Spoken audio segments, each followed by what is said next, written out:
en muchas de las cosas ha hecho su nesis, su entendimiento. Entonces fue un tiempo maravilloso. Y hoy vamos a continuar con nuestro trabajo que venimos haciendo acerca de este discernimiento.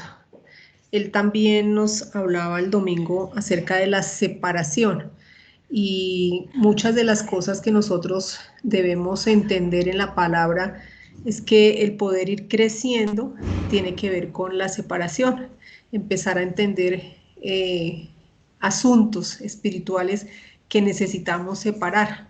Entonces, en la clase anterior habíamos hecho un trabajo acerca de los nombres de la vieja naturaleza, de la nueva, sus características y acá un resumen más o menos de lo que se había hecho. Entonces, el hombre interior, que es este hombre que ahora mora en cada uno de nosotros, tiene distintos nombres en la palabra de Dios. Es llamado espíritu, naturaleza divina, nuevo hombre, hombre interior, la mente, y es la mente de Cristo, espíritu de Cristo y espíritu divino. Y por otro lado, en contraste, tenemos también la vieja naturaleza, ese hombre exterior que es en contraste la carne, el hombre natural, el viejo hombre, el hombre exterior, la mente carnal, el corazón y pecado. Entonces, ya terminando acá, lo que hemos estado trabajando acerca de las dos naturalezas, podemos ver que en la palabra de Dios se contrastan muy bien una con la otra. Y es el propósito de aquí en adelante, poder tener nuestro corazón puesto en que definitivamente necesitamos este discernimiento para poder separar una naturaleza de la otra. Miguelito, si me haces el favor.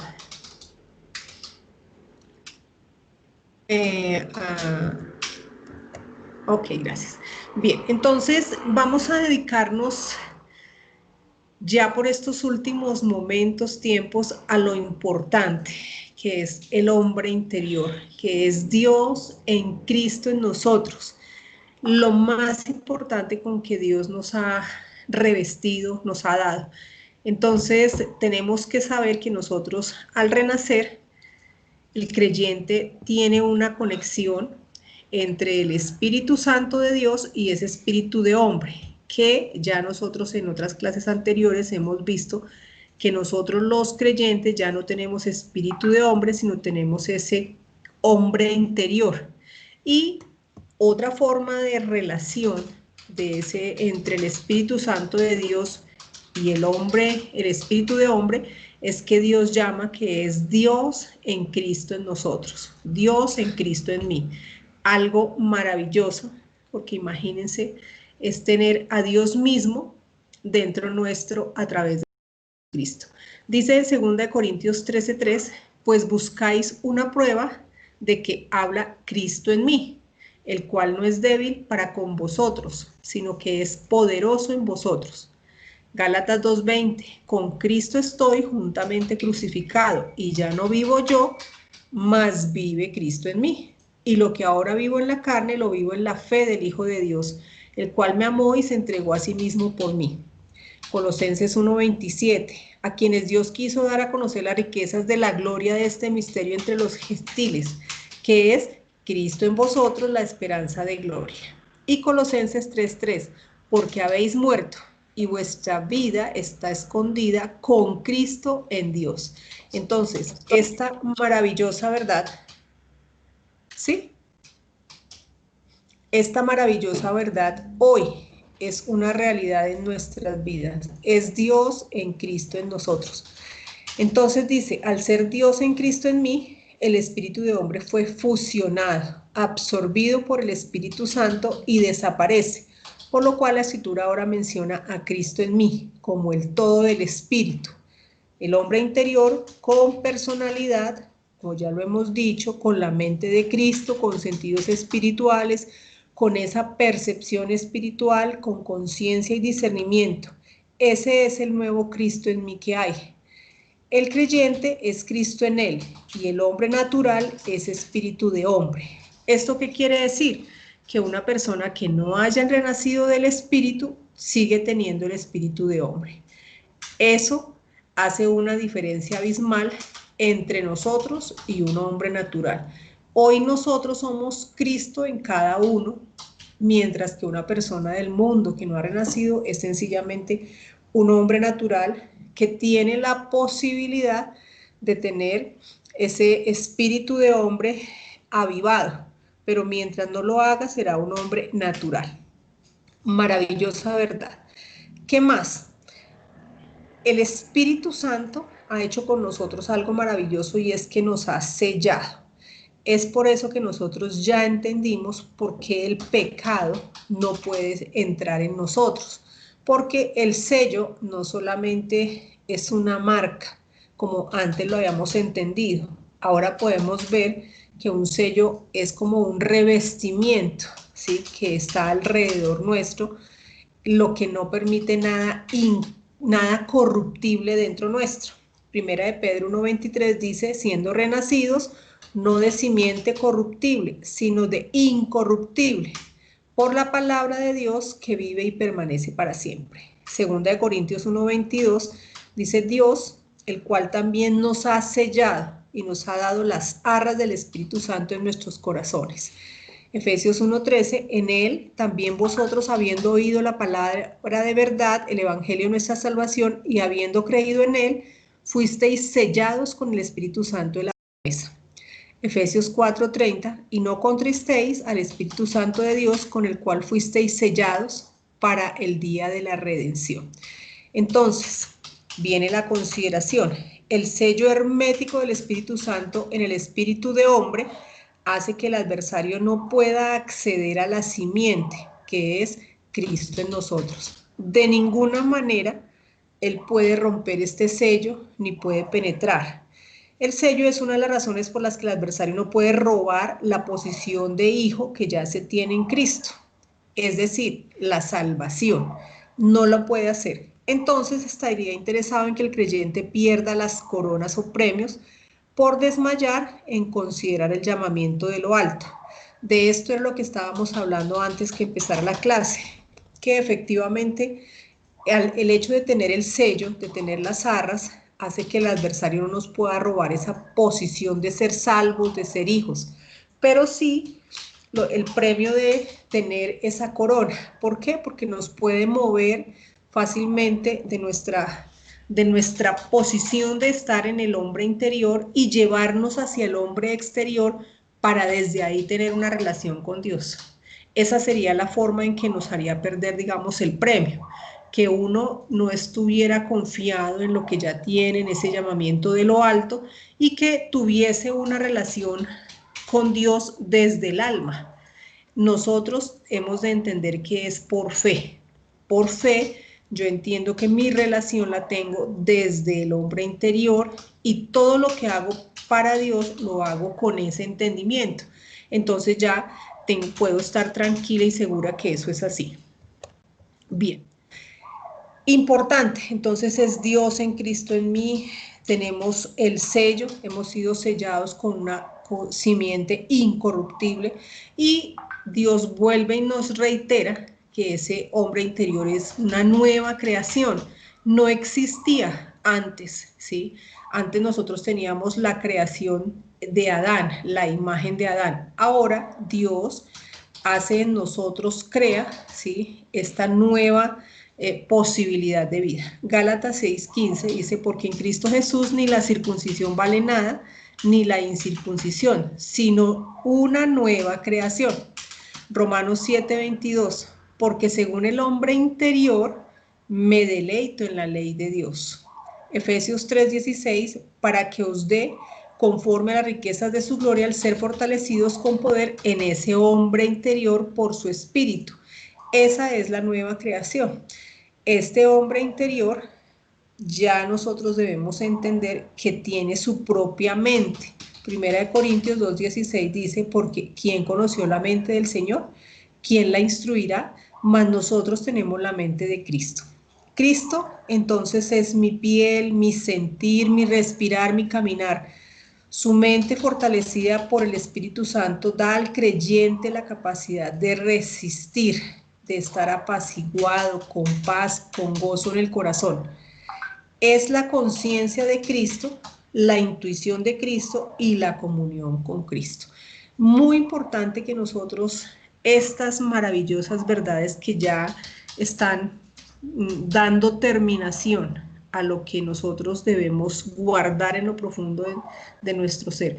El entender que ese hombre interior es la máxima creación de Dios para cada uno, ¿sí? Para cada uno de nosotros. Bien, una vez hemos entendido eso, tenemos que volver al comienzo, ¿sí? Y es que Dios, como lo veíamos con Juan, desde antes de la fundación del mundo, Él tiene un plan de redención perfecto y todas las cosas las va a sujetar a ese plan de redención.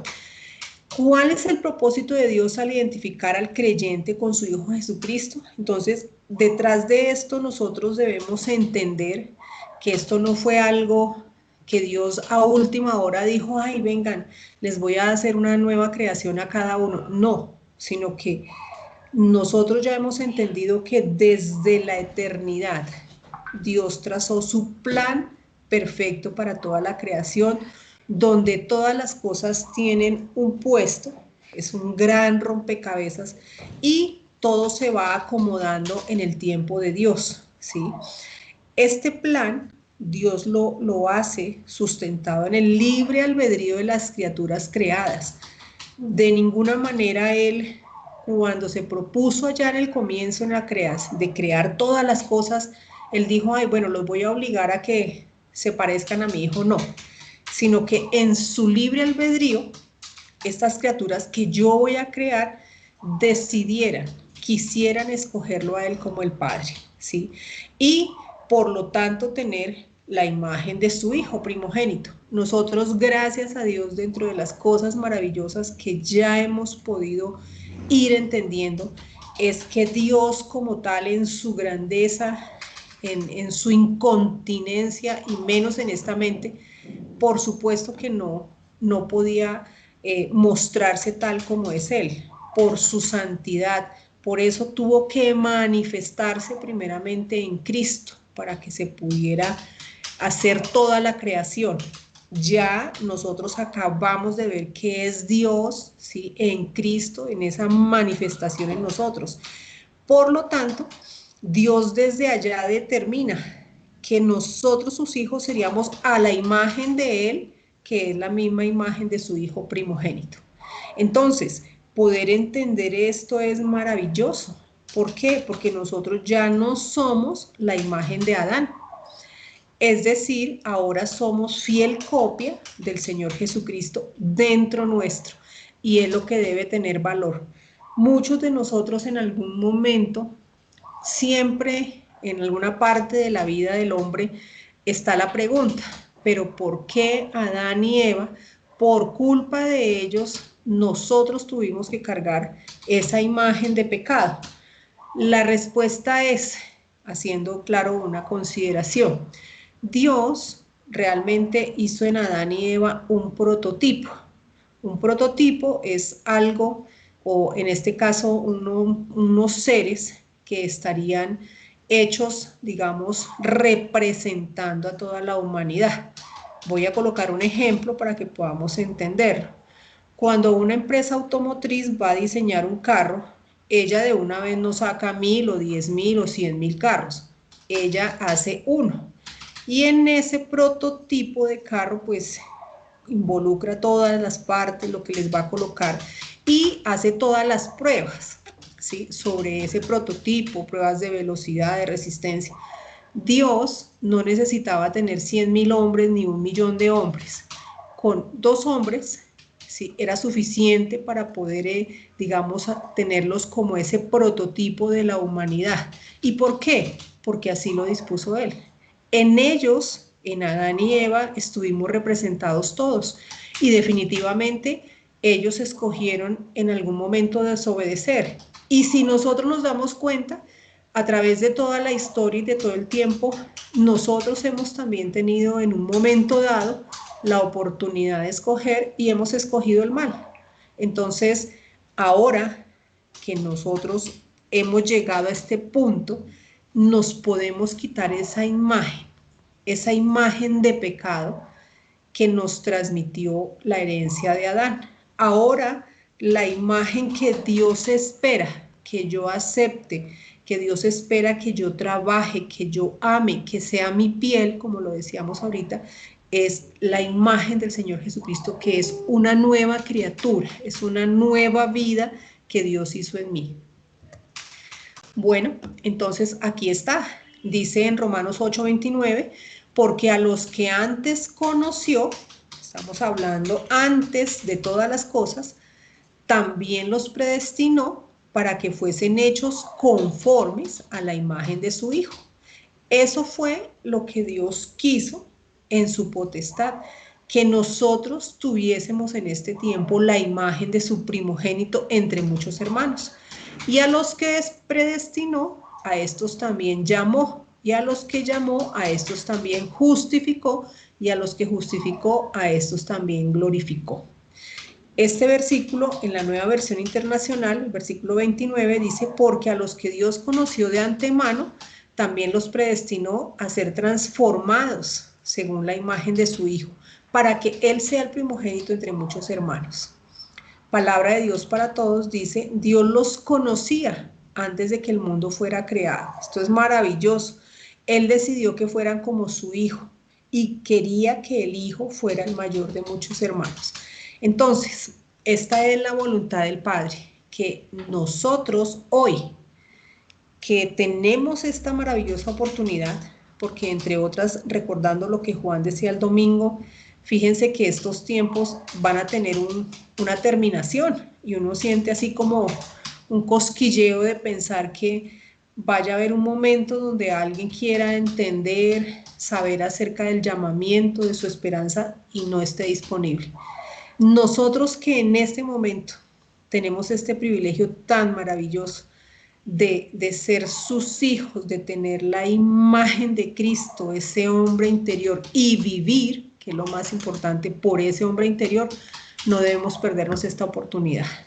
Bien, acá pues hay un pequeño escudriñar acerca de la palabra predestinó, acerca de la palabra conforme, cuando dice que los predestinó conforme a la imagen, esa imagen eikon que nosotros alguna vez habíamos trabajado, y definitivamente Dios quiere que nosotros seamos a la imagen de su Hijo, y la imagen del Señor Jesucristo es espectacularmente hermosa en todas sus características. Bien, entonces, la identificación es en la imagen celestial. Dios para nada quiere ver nuestra imagen adámica, terrenal. Él ya nos ve en esa imagen celestial. Por eso nos revistió de Cristo. Por eso nos trata como si nunca hubiésemos cometido pecado. Por eso nos da una ciudadanía diferente, nos da un nombre diferente y nos trata y nos ama diferente. Nada tiene que ver con la imagen caída. Hemos llevado la imagen de lo terrenal. Esperamos llevar la imagen de la gloria celestial en la resurrección. Empezando ¿desde dónde? Desde hoy. Desde el momento de renacer nosotros tenemos esa imagen que la idea es que cada vez nos vayamos apropiando de ella. 1 Corintios 15:49 dice, así como hemos traído la imagen del terrenal, o sea, por ser descendientes de Adán, traeremos también la imagen del celestial, porque hemos sido bautizados en el nombre de Cristo. Colosenses 3:10, y revestido del nuevo, es decir, de ese hombre celestial, el cual conforme a la imagen del que lo creó, se va renovando hasta el conocimiento pleno. Nosotros sabemos que quien nos creó fue el Señor Jesucristo. Colosenses 1:16, y por eso es la imagen de Él, porque en Él, en Jesucristo, fueron creadas todas las cosas, las que hay en los cielos y en la tierra, visibles e invisibles, sean tronos, sean dominios, sean principados, sean potestades, todo fue creado por medio de Él y para Él. Entonces, nosotros acá debemos caer de rodillas porque ahora entendemos que Dios no podía crear, y no podía crear no porque no tuviera el poder o la capacidad, sino porque Dios habita en luz inaccesible, es decir, habita en un lugar, ¿sí?, al cual no hay acceso o no tiene acceso, digámoslo así, la materia. Por eso Él, siendo Dios, se manifestó en Cristo. Cristo era el que iba a crear. ¿Por qué? Porque la materia así se podría ver, se podría palpar. Si Dios hubiese creado, no hubiésemos podido ser materia, en pocas palabras, o ver las cosas. ¿Por qué? Porque Dios es incontenible, Dios es inaccesible en el sentido que solo es a través del Señor Jesucristo. Él es el único santo y nosotros de ninguna manera podemos en nuestra mente pequeña entender a profundidad, pero suficiente con entender que cuando Él se manifestó en Cristo, Él lo que hizo fue limitarse. Al limitarse, pues la palabra aorizo, que es la palabra horizonte. Al Él limitarse, entonces se podía ver, podía ya no estar en esa luz inaccesible, sino en luz accesible. Y partiendo de esto, tenemos Colosenses 1:16. Fue en ese momento que Él se limitó, se pudo manifestar, que fueron creadas las cosas. Por eso, la imagen nuestra no es nada más y nada menos que en Cristo. Y eso quiere decir Dios en Cristo en mí. No lo podía hacer de otra forma. No puede ser Dios en mí porque Dios es incontenible y no puede entrar en esta materia, entre comillas, digámoslo de esa manera. Así que esto es maravilloso porque es tener toda una sunesis de lo que también nos ha enseñado Dios. La imagen nuestra es en el visible, en el Dios visible, en el Dios hecho carne, ¿sí? ¿Para qué? Pues porque precisamente pudiese morar en nosotros. Dios ha determinado que todo el que cree en Cristo será conformado a su imagen y semejanza, en carácter, amor, en una vida de poder espiritual. Y es muy importante que nosotros veamos la diferencia, ¿sí? Una cosa es que yo tenga todos estos privilegios, como efectivamente los he tenido desde el día en que renacimos, pero otra cosa es que yo los entienda y mucho más importante que yo los viva.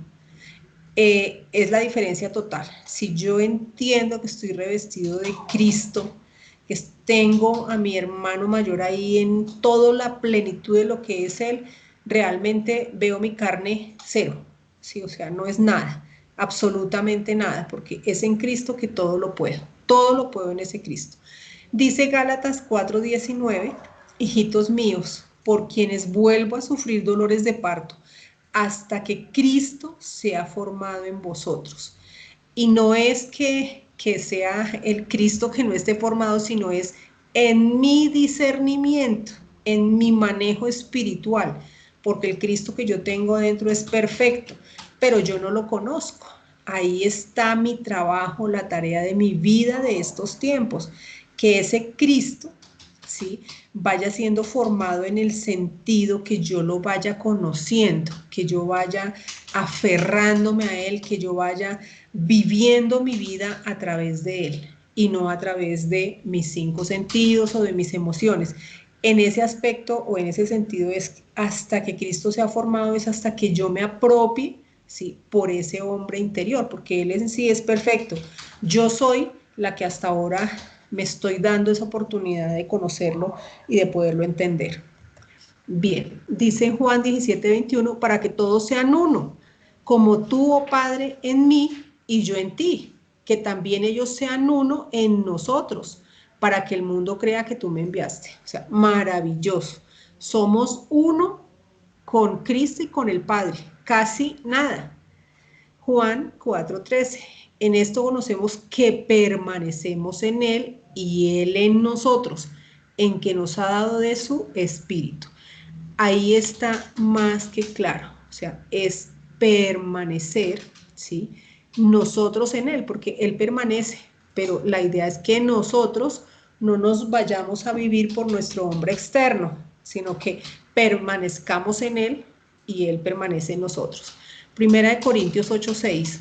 Para nosotros, sin embargo, solo hay un Dios, el Padre, del cual proceden todas las cosas, y nosotros somos para Él, y un Señor, Jesucristo, por medio del cual son todas las cosas, y nosotros por medio de Él. Estos versículos complementan perfecto desde que yo logro entender que es Dios en Cristo en mí. Todo es a través del Señor Jesucristo y ya explicamos por qué, porque no puede ser directo.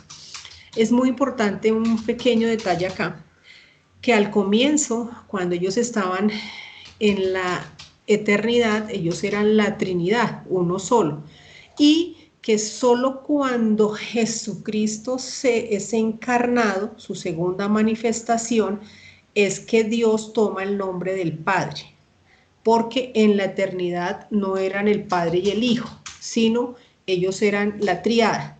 Pero en el momento en que ya Jesucristo se encarna, Dios toma nombre del Padre. Es un detalle ahí, algo más. Gálatas 3:27. Porque todos los que habéis sido bautizados en Cristo, de Cristo estáis revestidos. Efesios 1:17. Para que el Dios de nuestro Señor Jesucristo, el Padre de gloria, os dé espíritu de sabiduría y de revelación en el conocimiento de Él. Esto es lo que nosotros necesitamos para nuestra vida, ¿sí?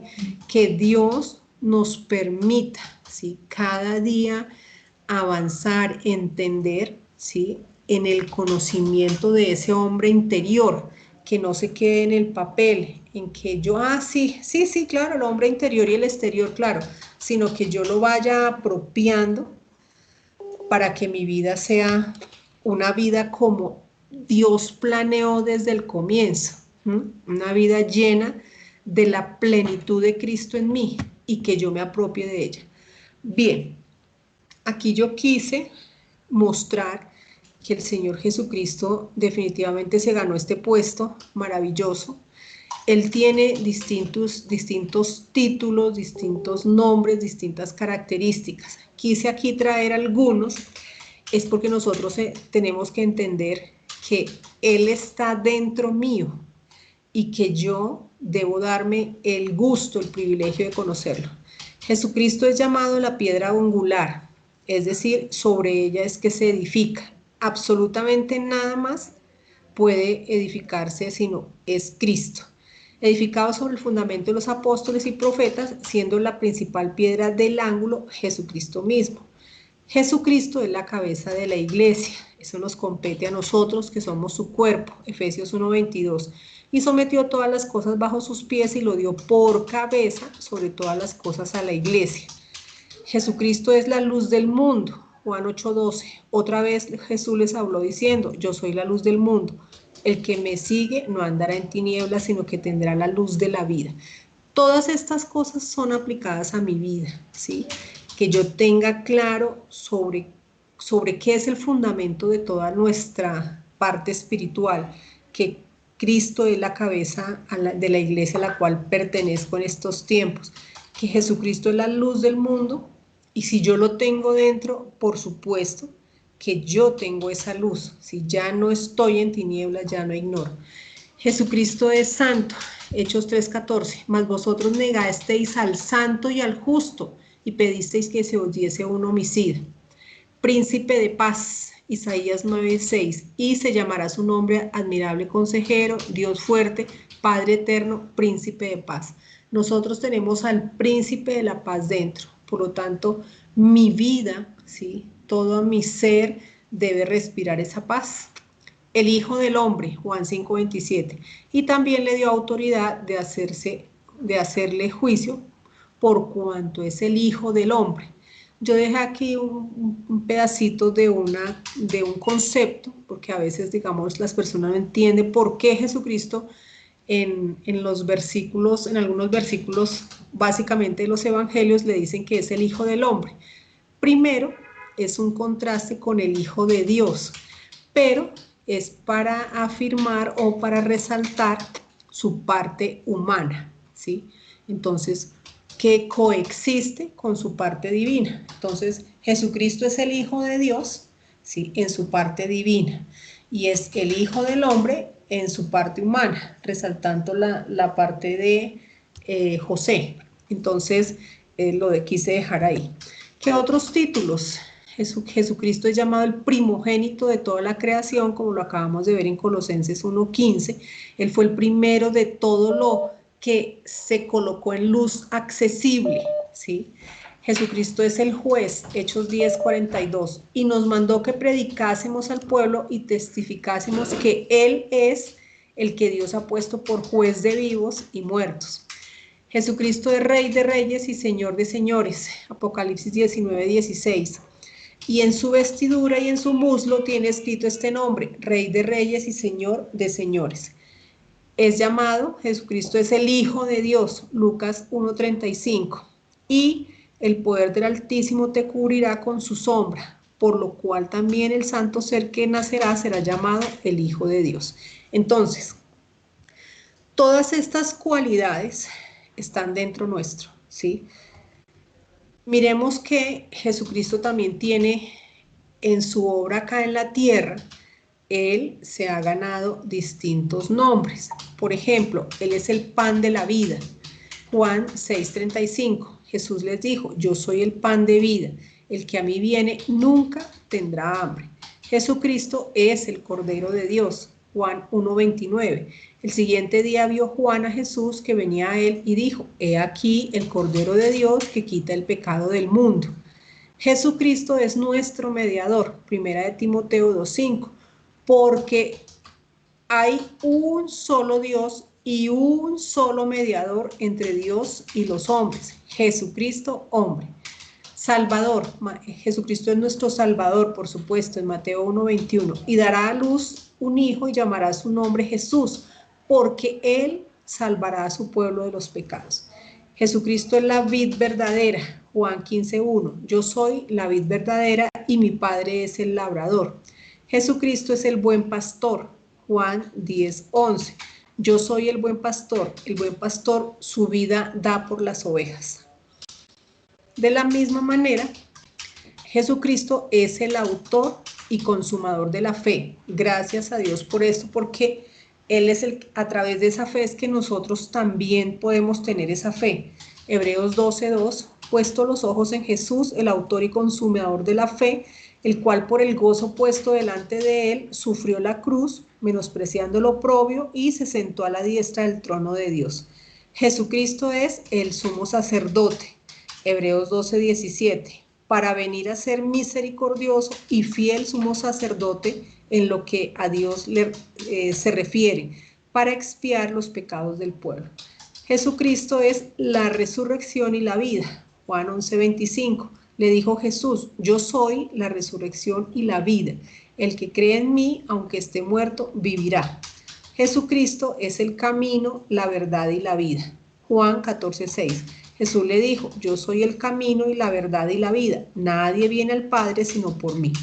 Jesucristo es el libertador. En Romanos 11:26, y luego todo Israel será salvo como está escrito. Vendrá de Sión el libertador, que apartará de Jacob la impiedad. Entonces miremos que lo que nosotros necesitamos es vida para estudiar todas las cosas, los títulos, lo que tenemos dentro, esa imagen que Dios permitió que tuviésemos pensada desde la eternidad. Bien, entonces, nosotros traemos hasta aquí un tema, ¿sí? Y es el andar según el Espíritu, ¿sí? El andar espiritual, y hemos visto ya varios aspectos de este andar. Hoy vamos a concretar, ahora sí, que el andar espiritual es el andar según la conciencia, la intuición y la comunión, que son las tres funciones del espíritu, las conocidas, las que nosotros podemos entender. Ya nosotros hemos trabajado esta parte, hemos hablado justamente de la conciencia, hemos hablado de la intuición. Entonces, El andar espiritual es cuando uno anda con la conciencia, es decir, cuando uno puede percibir lo que es correcto y lo que es incorrecto, ¿sí? Si un hombre comete un error en su conducta, inmediatamente ese hombre interior lo censurará y le dará la aprobación o no, lo condenará o lo justificará. Muchas veces nosotros, a pesar de todas las cosas que la gente pueda decir, hacemos lo correcto y entonces estamos aprobados delante de Dios. Esta función de la conciencia es muy importante. ¿Por qué? Porque la conciencia tiene que estar relacionada con la santidad de Dios. La santidad de Dios es una característica de Él que aparta a Dios de todas las demás criaturas, absolutamente. Dios es absoluto y el resto es relativo. En Dios y absolutamente en Dios mora el bien, en el resto no. Entonces, la conciencia es como la imagen representativa de esa santidad. ¿Por qué? Porque esa conciencia no puede ser asaltada, esa conciencia no puede ser engañada. Ella siempre va a ser como esas brújulas calibradas que siempre muestran el norte. Entonces, la conciencia va a estar ahí para guiar a ese hombre interior y depende de mí hacerle caso o no, ¿sí? Entonces, la fidelidad a la conciencia es el primer paso en el camino de la restauración de la santidad de Dios, siendo el cimiento de la verdadera espiritualidad. Si yo quiero tener realmente un andar por el hombre interior, mi conciencia siempre debe estar tranquila. ¿Por qué? Porque yo, cuando ella me muestre, inmediatamente hago lo correcto, ¿sí? La relación entre la obra del Espíritu Santo y la conciencia. Aquí debe haber una armonía, por supuesto. Recuerden que el Espíritu Santo es el que viene a fundirse con el espíritu de hombre. En esa fundición, ¿sí?, la conciencia es muy importante. ¿Por qué? Porque es que es la que nos permite tener esa armonía, ¿sí?, entre la obra que está haciendo el Espíritu Santo de guiarnos, revelarnos, iluminarnos, y mi vida, ¿sí? El creyente que será lleno del Espíritu Santo y experimentará al máximo las bendiciones de Dios, debe procurar dar a la conciencia el lugar que a ella le pertenece. Si a mí la conciencia me está diciendo algo, ¿sí?, es porque definitivamente el Espíritu Santo ya actuó, ¿sí? Y yo debo ser humilde y seguir, o sea, o respetarla y hacer lo que me dice la conciencia, puesto que el propósito de la conciencia es dar testimonio de la recta conducta de acuerdo con el sentido del deber hacia Dios, y la obra del Espíritu Santo es testificar agradando a Dios de la fe en Cristo y obediencia a Él. Ambos testimonios, tanto el de la conciencia como el del Espíritu, deben ir en una misma línea. No puede ser que el Espíritu Santo vaya para un lado y la conciencia para otro. No, ambos deben ir en la misma recta, en la misma dirección. El Espíritu Santo que me está guiando y mi conciencia. Así que hay una relación muy estrecha entre ellas. Bien, esta es la función de la conciencia, ¿sí?, que es la que permite este andar espiritual. Viene ahora la intuición, que ya nosotros también la hemos trabajado, ya logramos entenderla, que es esa percepción o conocimiento que se tiene dentro del hombre interior, la cual es absolutamente diferente a la percepción o conocimiento del cuerpo y el alma. Ya nosotros en este punto le hemos pedido a Dios que nos ilumine y Dios lo ha hecho. Ya nos logró mostrar que efectivamente son dos hombres totalmente opuestos. Tengo una percepción espiritual que percibe, perdón la redundancia, a través de los 5 sentidos espirituales. Y hay una percepción física que va a través de los sentidos físicos, pero nada que ver. Este percibir de la intuición es directo, no depende de nada más, porque ya sabemos que este viene es directamente de Dios, no necesita ayuda de la mente, de la parte emotiva, ni de la voluntad, ¿sí? ya que viene directamente de Dios. El creyente conoce la revelación de Dios, incluida la revelación de la palabra, por medio de la intuición. El creyente debe seguir la voz de la conciencia y la instrucción de la intuición. Dios, lógico, Él no hace un hombre nuevo con una vida nueva para que seamos sordos, no, por supuesto que Él nos va dirigiendo, nos va enseñando, nos va mostrando a través del Espíritu Santo y por medio de la intuición. La intuición es el conocimiento interno que proviene del Espíritu de Dios, donde no interviene la razón o circunstancias. Ya lo entendimos. La razón está en la mente carnal, ¿sí? Ella es la que hace allá sus razonamientos lógicos, etcétera, etcétera. Pero nosotros este conocimiento viene es a través de los sentidos espirituales, llega a la mente de Cristo y todo el ser del hombre interior, ¿sí? Primera de Corintios 2:11, porque ¿quién de los hombres sabe las cosas del hombre sino el espíritu? ¿En dónde? En la intuición, o es decir, en el hombre interior, que está en él. Así tampoco nadie conoció las cosas de Dios, sino el Espíritu de Dios. O sea, Dios diseñó esta materia espiritual para que desde allí Él pudiese trabajar con nosotros. El hombre espiritual puede detectar lo que está más allá a través de los sentidos espirituales y discernir, ¿sí? Juan 11:33, Jesús entonces al verla llorando y a los judíos que la acompañaban también llorando, se estremeció en el espíritu, es decir, y se conmovió. Esta información que él estaba viendo por sus sentidos espirituales llegó al punto de conmoverlo. Seguramente que no había preguntado nada. Conocer asuntos espirituales, gemir ante Dios, estremecerse en espíritu, son las funciones de la intuición.